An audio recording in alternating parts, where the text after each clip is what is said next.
नमस्ते। मेरा नाम तेजाराम है। मैं मंथन संस्था कोटली राजस्थान में अपना फाउंडर, और मैं अभी आपके सामने बात कर रहा हूँ। तो मैं जब कॉलेज में था तभी एक चीज़ समझ में आई कि लोगों के पास, जिस समुदाय में हम काम कर रहे हैं, उनके पास बहुत बड़ी शिक्षा है, लेकिन थोड़ा सा साक्षरता नहीं है, लिखना पढ़ना। अगर साक्षरता उनको मिल जाए तो वो बहुत सारे रिसोर्स तक पहुंच सकते हैं और अपनी ज़िंदगी में खुशी ला सकते हैं। तो मंथन का जो मेन मकसद ये था कि हम किस तरीके से रिसोर्स लोगों को उपलब्ध कराएं, उनकी मदद करें, उनके लिए काम करें, ताकि वो अपनी ज़िंदगी को और अच्छा बना सके। उसके लिए हम शिक्षा, स्वास्थ्य, रोजगार और पीने का पानी जैसी छोटी छोटी उनकी बेसिक नीड है, उनके लिए काम करना शुरू किया।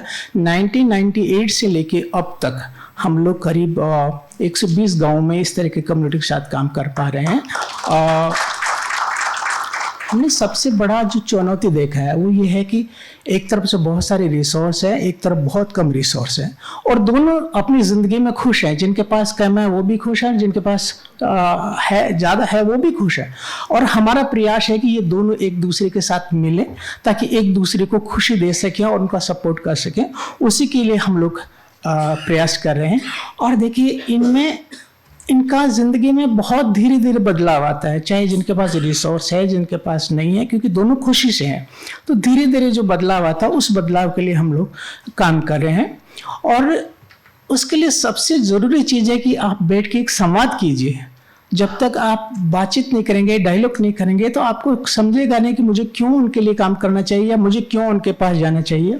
तो हम 3 तरह के ग्रुप का, सबसे पहला है महिलाएं, क्योंकि हमने देखा पिछले 30 साल से जिस काम में हमने महिलाओं को इन्वॉल्व किया या इन्वॉल्व कर रहे हैं, बहुत जल्दी एक तो महिलाएं विश्वास करती हैं और बहुत जल्दी बदलने के लिए तैयार हैं, प्लस सपोर्ट करते हैं और सूचनाओं को, जानकारी को बहुत लोगों तक फैलाने का काम करते हैं।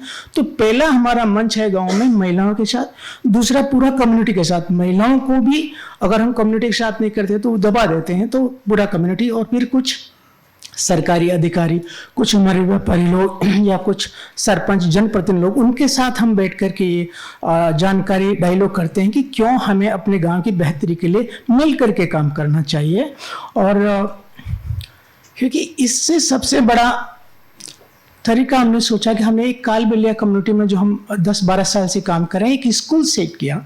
स्कूल मैं इसलिए कह रहा हूँ कि क्योंकि वो एक तरीके का, उस तरीके का स्कूल नहीं है, ब्लैक बोर्ड, चौक और पाठ्यक्रम वाला नहीं, लेकिन उनकी ज़िंदगी का स्कूल है, जिसमें जब हमने उनको बुलाया कि उनके साथ बैठ के कि आपको क्या पढ़ना, क्या सीखना है स्कूल में, सबसे पहला आया था कि लिखना और पढ़ना। दूसरा आया उनके स्वास्थ्य के बारे में। तीसरा आया कि उनका कल्चर बहुत ही रिच कल्चर है, जिनको ना तो वो खुद रिस्पेक्ट करते हैं और ना ही अभी कम्युनिटी में उनकी पहचान है। और फिर है कि छोटा सा हमें कुछ रोजगार का चीज़ मिल जाए तो बहुत बेहतरीन होगा। और फिर है कि हम सरकार के साथ, क्योंकि सबसे बड़ा रिसोर्स, सबसे बड़ा, अगर हम सस्टेनेबिलिटी की बात करें तो सरकार है, तो कैसे हम सरकार के साथ जुड़ते हैं। और यही हमारे पाठ्यक्रम का कंटेंट रहा, जिसको लेकर के हमने स्कूल शुरू किया। और क्योंकि रोजगार में, जैसे एक महिला, क्योंकि इनके पास अपना खुद का कोई रोजगार नहीं है, उसको 50 रुपए चाहिए तो पति को बोलेगी, और पति कम्युनिटी में जाके मांग के लेके आएगा, चाहे वो अनाज है, आटा है या पैसा है। एक दिन नहीं मिला, दूसरे दिन, तीसरे दिन। और अभी क्योंकि सरजू जैसे उसी स्कूल में पढ़ी है, लिखना पढ़ा है, उसने अपना दुकान चालू किया, अब अपना खुद का 300-400 रुपये डेली वो कमा लेती है और लिख भी लेती है। प्लस जब मार्केट में जाती है तो रेट तय करती है कि शक्कर का आपकी दुकान में इतना है, अच्छा आपके यहाँ इतना मिल रहा है, तो मैं कहाँ से लूँ और जहाँ से मुझे सस्ता मिलेगा। और ऐसी संतोष है जो कपड़ा खरीदती है, बेचती है और कहती है मैं सिलाई भी कर दूंगी आपके लिए, वो कमा रही है। और इन्होंने अपना खुद का बैंक भी, एक सेविंग बैंक बना लिया है। पैसा चाहिए अपने बैंक से लेती है और जैसे कमा के वापस उस बैंक में शुरू कर देते। तो एक तरीका का उनके लिए एक स्थायी तरीका हो गया अपने आजीविका के लिए, जो पहले से था, लेकिन स्कूल ने उनको थोड़ा सा एक तरीका दिया। और एक सबसे स्कूल का एक है कि हम हमारे लोकतंत्र में कैसे इन्वॉल्व हों। तो उसके लिए हमने एक शुरू किया था, वोटिंग करके, बैलेट करके एक सरपंच का इलेक्शन उन्होंने किया, ताकि ठीक से समझ सके। अभी तक हम लोगों ने सरकार की जितनी भी सोशल सिक्योरिटी स्कीम है, कम से कम 2-3 हज़ार लोगों को उनके साथ इन्वॉल्व कर दिया, कौन कौन से डॉक्यूमेंट चाहिए, बाहर जाते हैं उनका वेरिफिकेशन कब होता है। और ये सबसे बड़ा हमारा एक उपलब्धि है कि हम लोगों को स्थायी रूप से उनके साथ जोड़ पा रहे हैं। चैलेंज है कि समाज, कुछ लोग हैं जो बदलना नहीं चाहते हैं, उनके लिए बड़ा चैलेंज हम लोगों के लिए है।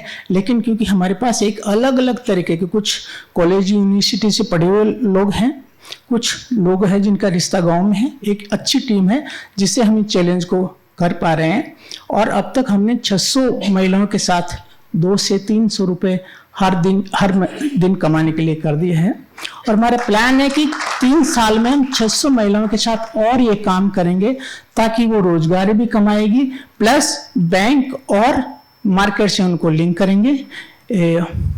हमारा है कि हम 50 लाख एक साल के लिए 10 स्कूल के लिए 200 महिलाओं के लिए करेंगे। ऐसा 3 साल के लिए हमारा एक प्लान है। एक छोटा सा सिंपल है।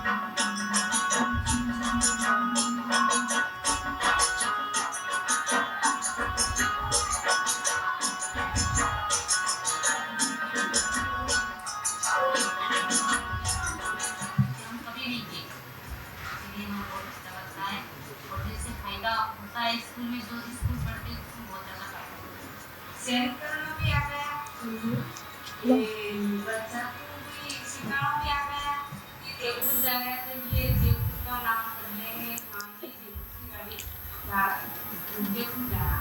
अब फायदा आया तो हमारा शहर से गया जो नरेगा में गाँव तो पैसा का गाँव तो पैसे 5 पैसे का गाँव के लिए उनका देते हम उनके पैसे ही करता। सिलाई मशीन से हमें ये फायदा हुआ कि हम बाहर जाते हैं अब हमें ये फायदा हुआ कि हम कुछ सीख सकते हैं। हमारे पंचायत के बारे में भी जानकारी हुई, बैंक के बारे में भी जानकारी हुई, तो डॉक्टर के बारे में भी जानकारी हुई। इसे करके थोड़ा थोड़ा सभी जान गए। Thank you.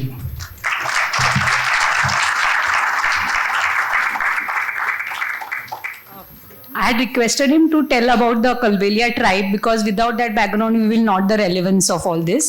So with the permission of all of you, एक आप थोड़ा बताइए। ये हमारे इलाके में कालबेलिया कम्युनिटी काफ़ी बड़ी संख्या में है। एक सामर सॉल्ट लेक है जो झील था, उस समय वो कभी प्राकृतिक रूप से पानी था, पेड़ थे, जंगल थे, जानवर थे, वहाँ रहते थे और लोग घर बसा के नहीं रहते तो घूमते रहते। आज भी वो एक जगह से दूसरी तक घूमते हैं। कमाई का अपना उनके पास कोई साधन नहीं है और जब घूमते रहते हैं तो उसे मकान और ज़मीन का तो कोई प्रश्न ही नहीं उठा। तो अभी और इसीलिए क्योंकि बच्चे जब घूमने चले जाते हैं, साथ ही पूरा परिवार ऊँट सगड़ा में जाते हैं, तो उनके लिए बच्चों के लिए पढ़ाई का कोई मायने ही नहीं रहता, कहाँ उनको डरे। तो हमने इनको लेकर पिछले 10-15 सालों से थोड़ा एक संवाद करना शुरू किया और उस समाज से एक चीज हुई कि थोड़ा थोड़ा वो रहना शुरू किया और उनके एप्लीकेशन लेके सरकार में भी दिया। सरकार ने बहुत सारे कम्युनिटी को एक जमीन दिया, उनका पट्टा दिया और मकान भी बनाना शुरू किया। और काफ़ी सारी जगह जहां उनके डॉक्यूमेंट नहीं थे, क्योंकि जब डॉक्यूमेंट बनाने तो जाता है तो वहां मिलते नहीं है, तो हमने उनके डॉक्यूमेंट बना करके उनको साथ किया। और इनके कालबेलिया कम्युनिटी का अपना जो गहना होता है खुद का बहुत इतना ज़्यादा है कि जो लोग जानते हैं बहुत बड़ी कमाई करते हैं उनके अपने गहने से। तो अभी हम कोशिश करें कि धीरे धीरे वो कैसे अपनी जो उनकी स्किल है कपड़े का बनाने का, गहना बनाने का, उससे वो कमाई कैसे शुरू कर सकते हैं, उसके बारे में अभी हम लोग उनके साथ काम कर रहे हैं। और इनका एक रिवाज है, मैं आपको एक छोटा कहानी बताऊँ। कोविड में हम लोग इनके लिए वो राशन लेके गए, मना किया, जबकि हम जानते हैं इनके घर में कुछ नहीं है। उन्होंने मना किया, या तेजराम जी हम लेंगे नहीं, क्योंकि उनका कायदा है कि हम चल के कम्युनिटी में जाके मांग के ले गए, वो हमारा है कि मतलब हमने कुछ किया है और लेके आए, तो हम यहाँ नहीं लेंगे। नहीं, उनका बच्चों के लिए, तो हमने बच्चों के लिए जरूर एक रसोई चलाया 1 महीने के लिए, 2 महीने के लिए, लेकिन उन्होंने वो राशन नहीं ले दिया। मैंने कहा ठीक है, अब आप वहाँ जाके रूपनगढ़ में जहाँ हमारा है वहाँ राशन रखा हुआ, आप वहाँ से तो जाके लेके आ सकते हैं। वो गए और राशन लेके आए। तब हमने सोचा कि इनकी ज़िंदगी में छोटा रोजगार के लिए क्या हम कर सकते हैं, क्योंकि अब कम्युनिटी में जाके मांग के खा के लेके आना ना उनको अच्छा लगता है और पिछली जनरेशन तो बिल्कुल नहीं अच्छा लगता। लेकिन करे क्या, उनके लिए कोई रास्ता नहीं है। तो एक छोटा छोटा हम रास्ता दिखाने की कोशिश करें, और करीब करीब अब बच्चे भी स्कूल जाना शुरू हुए। और ये महिलाएं, क्योंकि हमने महिलाओं को क्यों चुना, क्योंकि ये महिलाएं बहुत खुश है कि इस तरह के कम से कम सभी डिलीवरी अब हॉस्पिटल में हो रही है। पहले 8 से 7 10 तक बच्चे थे, हॉस्पिटल में डिलीवरी हो रही है, बच्चे स्कूल जा रहे हैं, और उनका स्वास्थ्य कैंप भी वहाँ रेगुलर हो रहा है। तो ये एक कालबेलिया कम्युनिटी का जो अपने जगह से खुश है, उनके पास कुछ भी नहीं है, उसके बावजूद भी जैसे सर ने कहा कि खुश है वो।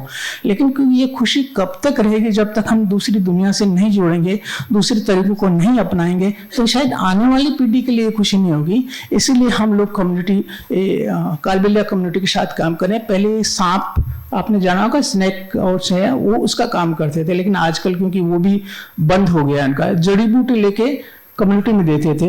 अब जड़ी बूटी का भी क्योंकि है ही नहीं जंगल में, तो वो भी बंद हो गया। अब दूसरा तरीका उनको ढूंढना है। तो ये छोटा सा एक नए तरीके से किस तरीके से हम आजीविका का सोर्स अपनाएं, उसके लिए हम काम करें। शुक्रिया। अब आप जो थैंक यू।